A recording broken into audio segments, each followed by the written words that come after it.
Breaking news of phone అక్రమ tapping case దర్యాప్తులో కీలక పరిణామం చోటు చేసుకుంది. బీఆర్ఎస్ కార్యనిర్వాహక అధ్యక్షుడు కేటీఆర్ కు సిట్ 160 సిఆర్పీసీ కింద గురువారం నోటీసు జారీ చేసింది. విచారణ నిమిత్తం ఇవాళ ఉదయం 11 గంటలకు జూబ్లీహిల్స్ లోని తమ కార్యాలయానికి రావాలని సిట్ సూచించింది. ఈ నెల 20న ఇదే కేసులో హరీష్ రావును విచారించగా తాజాగా కేటీఆర్ కు నోటీసు జారీ చేయడం ప్రాధాన్యం సంతరించుకుంది.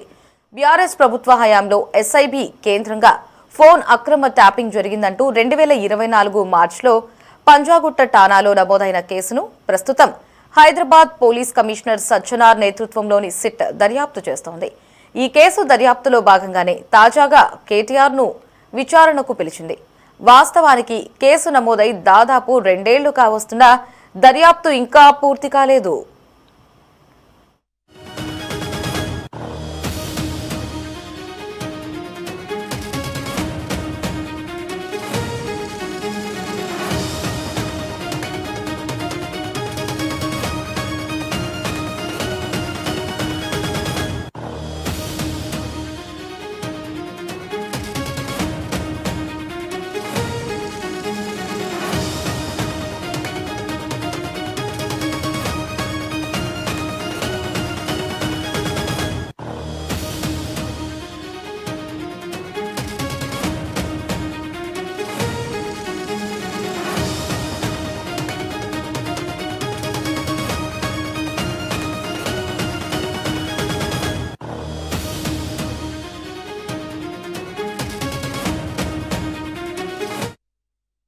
ప్రధాన నిందితుడు ప్రభాకర్ రావు చాలా కాలం అమెరికాలోనే ఉండిపోవడంతో దర్యాప్తు అనుకున్న రీతిలో ముందుకు సాగలేదు. ప్రభాకర్ రావుపై రెడ్ కార్నర్ నోటీసు జారీ కావడంతో కొద్ది రోజుల క్రితం అమెరికా నుంచి వచ్చి పోలీసుల విచారణకు హాజరయ్యారు. ఆయన్ని విచారించిన క్రమంలో లభించిన సమాచారం ఆధారంగా ప్రస్తుతం సిట్ దర్యాప్తును వేగవంతం చేసింది. ఇందులో భాగంగానే మంగళవారం హరీష్ రావును విచారించిన సిట్ తాజాగా కేటీఆర్ ను విచారణకు పిలిచింది.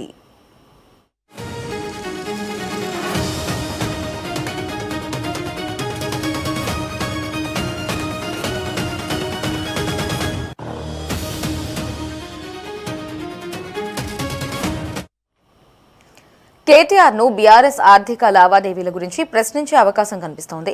పార్టీ వర్కింగ్ ప్రెసిడెంట్ హోదాలో ఉండడంతో వాటి గురించి విచారించే యోచనతో సిట్ ఉన్నట్టు తెలుస్తోంది.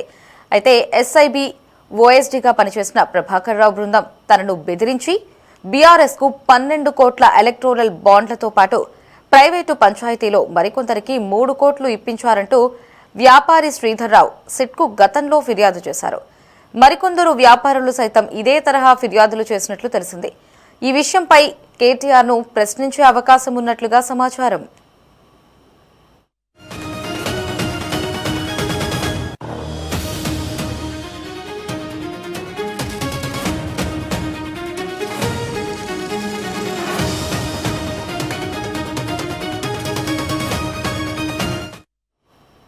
బీఆర్ఎస్ కు ఎలక్టోరల్ బాండ్లతో పాటు వేరే రూపంలో పార్టీకి ఆర్థిక వనరులు సమకూరడంలో ఫోన్ అక్రమ ట్యాపింగ్ పాత్ర గురించి తెలుసుకోవడంపై సిట్ దృష్టి సారించినట్లు తెలిసింది.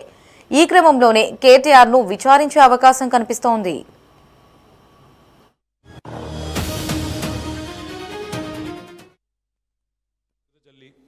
ప్రతిపక్షాల మీద కేసులు పెట్టి ప్రతిపక్షాలను మరి కావాలని హరాస్మెంట్ చేసి ఆ టైప్లో టైంపాస్ పని చేయలేదు. మా నాయకుడు గొప్పతనం ఏంటంటే ఇవ్వని వాగ్దానాలను కూడా నెరవేర్చిన నాయకుడు కేసీఆర్ గారు. మేనిఫెస్టోలో చెప్పని హామీలను, మేనిఫెస్టోలో ఇవ్వని వాగ్దానాలను కూడా నెరవేర్చిన నాయకుడు కేసీఆర్ గారు. ఒక రైతు బంధు అయితేనేమి, ఒక కళ్యాణ లక్ష్మి అయితేనేమి, ఒక కేసీఆర్ కిట్ అయితేనేమి, ఇట్లా చెప్పుకుంటూ పోతే 1-2 కాదు, ఎన్నో కార్యక్రమాలు మేము మేనిఫెస్టోలో చెప్పలేదు. కానీ చెప్పకపోయినా ప్రజాహితం కోసం మరి 10 ఏళ్ల పాటు మేము పనిచేసాం. ఇవాళ బాధ అనిపిస్తున్నది, ఎంక్వైరీలతో కాదు, ఎంక్వైరీలకు భయపడేటోడు ఎవడు లేడు, బాధపడేటోడు ఎవడు లేడు. కానీ ఇవాళ ఇంత కష్టపడి మరి కేసీఆర్ గారి నాయకత్వంలో ప్రజలు సాధించుకున్న ఈ రాష్ట్రంలోని పరిపాలన పిచ్చోడి చేతిలో రాయిలాగా మారిపోయింది. పరిపాలన మీద దృష్టి లేదు, పరిపాలన చేత కాదు, ప్రజలకిచ్చిన హామీలు నెరవేర్చే సత్తా లేదు. అసమర్థుడి జీవనయాత్రలాగా ఈ 2 ఏళ్ళు ఏదో నెట్టుకుంటూ టైంపాస్ చేసుకుంటూ వచ్చినారు. ఒక్కొక్క రోజు ఒక్కొక్క డ్రామా. కొన్ని రోజులు కాళేశ్వరం పేరిట డ్రామా, కొన్ని రోజులు గొర్రెల స్కామ్ అని డ్రామా, కొన్ని రోజులు ఫార్ములా ఈ పేరిట డ్రామా, మరికొన్ని రోజులు ఫోన్ ట్యాపింగ్ అని చెప్పి డ్రామా. ఇవాళ ఒక బాధ ఎక్కడ అనిపిస్తుంది అంటే, చదువు, సంస్కారము, మర్యాద, హుందాతనం ఉన్న ఒక పార్టీ నాయకుడిగా నేను చేసే విజ్ఞప్తి, నేను చేసే ప్రార్థన ఏంటంటే, ఈ పుట్టిన మట్టి సాక్షిగా, అంతరాత్మ సాక్షిగా అక్రమ అనైతిక పనులు నేనెన్నడూ కూడా చేయలేదు అనే మాట స్పష్టంగా చెప్తా ఉన్నాను. ఈ రెండేళ్లలో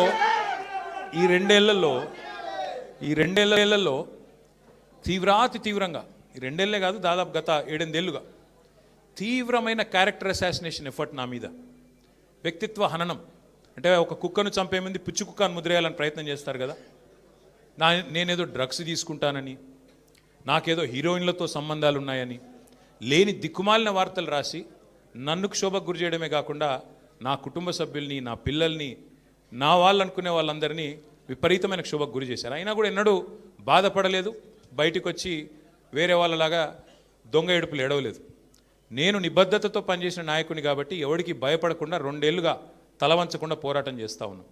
ఇవాళ నేను ఏదో టెలిఫోన్ ట్యాపింగ్లో ఏదో విచారణ క్రమాన్ని పిలిచారు, బరాబర్ పోతాం, పోయి అడుగుతా. ఏమడుగుతా?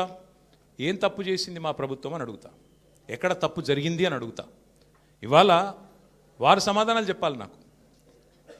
గత 2 ఏళ్ళుగా ఈ ఫోన్ ట్యాపింగ్ పేరిట ఒక డైలీ సీరియల్ మాదిరిగా, అంతులేని కథ మాదిరిగా లీకుల రూపంలో ఏదైతే మా వ్యక్తిత్వ హననం జరుగుతుందో దానికి బాధ్యులు ఎవరు అని అడుగుతా. ఎవరో హీరోయిన్ల ఫోన్లు ట్యాప్ అయినాయని మీరే ఒక 2 నెలలు నడిపిస్తారు డ్రామా. పోలీసు వాళ్ళు, కాంగ్రెస్ పార్టీ వాళ్ళు మీరే లీకులు ఇస్తారు, మీరే రాయిస్తారు, మీరే మళ్ళీ మీదికెళ్ళి మా వ్యక్తిత్వ హననం చేసే ప్రయత్నం చేస్తారు. ఇక వీళ్ళని బెదిరించిందట, వాళ్ళని బెదిరించిందట అని మీరే రాపిస్తారు 2 నెలలు. మళ్ళీ 3వ నెలలో మీరే రాపిస్తారు. ఏ హీరోయిన్ల ఫోన్ ట్యాప్ కాలేదు, ఎవరిది కాలేదు, అంతా బోగస్, ఇన్ని రోజులు మేము చెప్పిందంతా తూచ్ అని చెప్పి మళ్ళీ మీరే రాయిస్తారు. మరి నా పరువుకి, నా ప్రతిష్టకు కలిగిన నష్టానికి ఎవడు బాధ్యుడు? రేవంత్ రెడ్డి బాధ్యుడా? ఈ లీకులు ఇచ్చిన పోలీసు వాళ్ళు బాధ్యులా? రాసిన మీడియా వాళ్ళు బాధ్యులా? నేను అడుగుతా. అట్లా ఇంకో మాట కూడా నేను అడుగుతా. ఇవాళ మీరు ఏ అధికారి అయినా, ఈ రాష్ట్రంలో పోలీస్ అధికారి ఈరోజు రాష్ట్రంలో ఫోన్లు ట్యాప్ జరగడం లేదు అని చెప్తాడా? ముందుకొచ్చి మీ కెమెరా ముందుకొచ్చి చెప్పే ఒక్క పోలీసుడు ఉన్నాడా? డీజీపీ శివధర్ రెడ్డి ముందుకు వస్తాడా? ఐజీ ఇంటెలిజెన్స్ ముందుకు వస్తాడా? కమిషనర్ సజ్జరాన్ ముందుకు వస్తాడా? వాళ్ళకి తెలుసు, పోలీసు వాళ్ళకు, భారతదేశంలో స్వాతంత్రం వచ్చిన తర్వాత ఆనాటి నుంచి ఈనాటి వరకు, నెహ్రూ గారి టైం నుంచి ఈరోజు మోడీ గారి టైం దాకా గూఢాచారి వ్యవస్థలు ఎప్పటికప్పుడు పనిచేస్తూనే ఉంటాయి. గూఢాచారి వ్యవస్థ ఎందుకు పనిచేస్తుంది? పోలీస్ నిఘా వ్యవస్థ ఎందుకు పనిచేస్తుంది? ఎవరన్నా ప్రభుత్వాలను అస్థిరపరిచే కుట్ర చేసినా, దేశంలో శాంతి భద్రతల సమస్య తలెత్తే విధంగా వ్యవహారం చేసినా, లా అండ్ ఆర్డర్ ఇష్యూ వచ్చే విధంగా ఏమైనా అపభ్రష్టపు పనులు చేసినా వాటిని నిరోధించడానికి డెఫినెట్గా పోలీస్ వ్యవస్థ తన పని తాను చేసుకుంటూ పోతుంది. 2015లో మన తెలంగాణ రాష్ట్రం ఏర్పడ్డ తొలినాళ్లలో మా ఎమ్మెల్యే గారిని ఒకరిని కొనడానికి ఒక దొంగ 50 లక్షల రూపాయల బ్యాగ్తో వచ్చి దొరికిండు. దొరికిన తర్వాత ఆ దొంగ మీద ఏమైనా నిఘా పెట్టినరేమో పోలీసులు, మాకేం తెలుసు, మాకేం సంబంధం? పోలీసులు దొంగలు, వాళ్ళకు సంబంధం ఉంటుంది, మాకేం సంబంధం మధ్యలో రాజకీయ నాయకత్వానికి? ఇవాళ వాస్తవం ఏంది?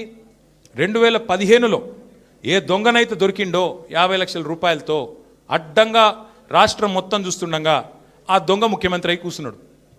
ఆ దొంగకి ఏమనిపిస్తున్నది?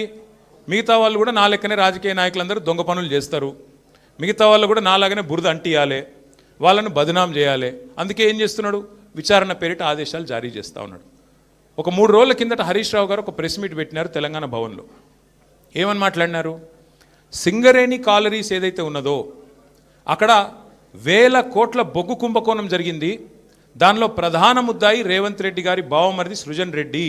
ఆయన కింగ్ పిన్గా ఉంటూ ఈ అక్కర లేని సైట్ విజిట్ సర్టిఫికేషన్ భారతదేశంలో ఎక్కడ ఏ కోల్డ్ ఫీల్డ్లో లేదు, అదొక కండిషన్ పెట్టి, ఒక నిబంధన పెట్టి కాంట్రాక్టర్లను రింగు చేసి బెదిరించి ఫోన్ ద్వారా నేరుగా మాట్లాడి, నేను ముఖ్యమంత్రి బావమరిదిని మాట్లాడుతున్నా, మీరు టెండర్ వేయొద్దు, మీరు వేస్తా అని చెప్తే నేను సర్టిఫికెట్ ఇయనియా సింగరేణి నుంచి అని బెదిరిస్తున్నాడు.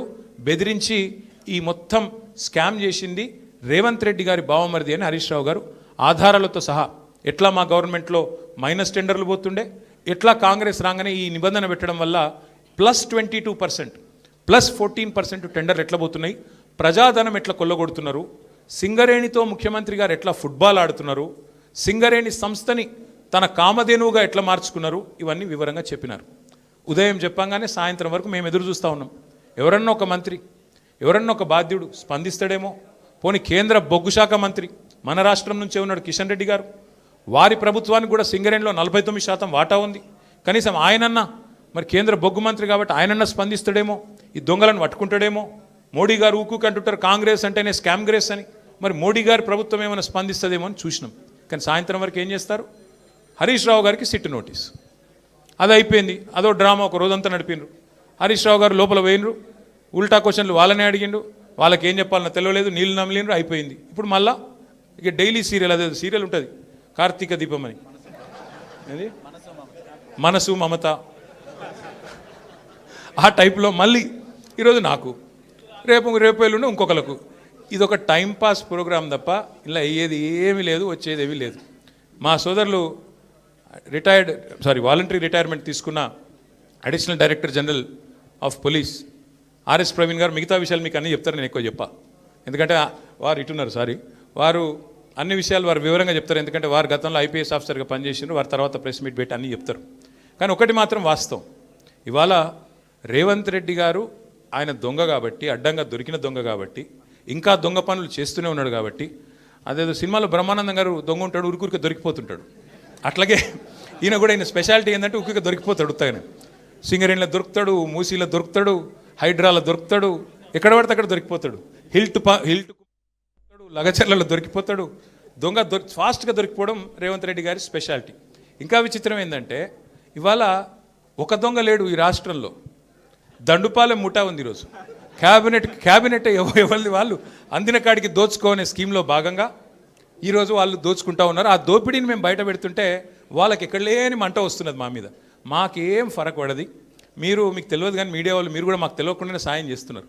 మీరేమనుకుంటున్నారంటే ముఖ్యమంత్రి చెప్పిండు, మేము ఇట్లా ఒక కేసు నోటీసులు వచ్చినాయి, మరి వీళ్ళని ఏదో విచారిస్తున్నారు అని చెప్పి లోపల మేము పోగానే ప్లేట్ బ్రేకింగ్లు పెట్టి గుచ్చి అడుగుతున్నారు అని మీరు పెడతారు. మాకేం బాధ లేదు, ఎందుకంటే 100 కోట్ల పబ్లిసిటీ మీరు ఫ్రీగా మాకు ఇస్తున్నారు, మాకేం బాధ లేదు. తప్పు చేసినోడు భయపడతాడు, తప్పు చేయనోళ్ళు ఎవరికి భయపడాడు. రేవంత్ రెడ్డి కాదు, వాని జేజమ్మకు కూడా భయపడే సమస్య లేదు. ముమ్మాటికి ఒకటి మాత్రం పక్కా, ఈ కేసు ఇంతటితో మేము వదిలిపెట్టాం. నా క్యారెక్టర్ అసాసినేషన్కి బాధ్యులైన రేవంత్ రెడ్డిని, ఆయన తొత్తులుగా పనిచేస్తున్న పోలీసులు కొంతమంది, అందరినీ కాదు, కొంతమంది పోలీసులు ఎవరైతే ఉన్నారో ఆయన తొత్తులుగా, ఆయన అడుగులకు మడుగులతో పనిచేస్తున్నారో వాళ్ళని నేను